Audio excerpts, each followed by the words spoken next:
ઘણા બધા લોકો પૂછે છે કે સાહેબ આના પછી गोलियों लेवी पड़से, यानी कि क्या सर्जरी के बाद गोलियां लेनी पड़ेंगी, बहुत लंबे समय तक लेनी पड़ेंगी। तो देखिए, ये है ना, हार्ट की सर्जरी नहीं है कि आपको खून पतला करने की गोलियां लेनी है। ये सर्जरी के बाद हम यूजुअली आपको मल्टीविटामिन की गोली देते हैं, सिर्फ इसलिए देते हैं क्योंकि भोजन की क्वांटिटी कम हुई है।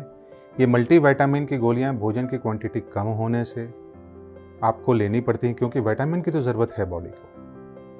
जो नॉर्मल खाते हैं हम आज, उसमें भी विटामिन नहीं मिलते, तो कम भोजन में विटामिन कहाँ से मिलेंगे। तो हम विटामिन सिर्फ इसलिए आपको देते हैं कि आप में विटामिन की कमी ना हो जाए। जो यूजुअली मैंने देखा है कि सर्जरी के पहले जो हम रिपोर्ट्स कराते हैं उसमें भी कम होते हैं, और सर्जरी के बाद हम इसकी कमी नहीं चाहते, इसलिए आपको देते हैं। यूजुअली ये 6 महीने से लेकर 12 महीने तक आपको लेनी पड़ती है, 12 से 24 महीने तक इनफैक्ट। तो आप 2 साल तक अगर अपने मल्टीविटामिन लेते हैं तो बाद में आपकी भोजन की क्वांटिटी नॉर्मल हो जाती है।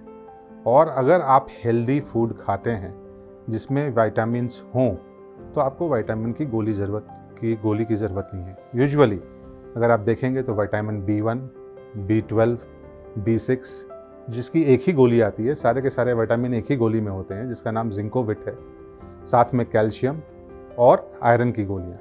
यानी आपको टोटल 3 गोलियां ही लेनी है, एक मल्टीविटामिन की गोली, एक आयरन की गोली और एक कैल्शियम की गोली।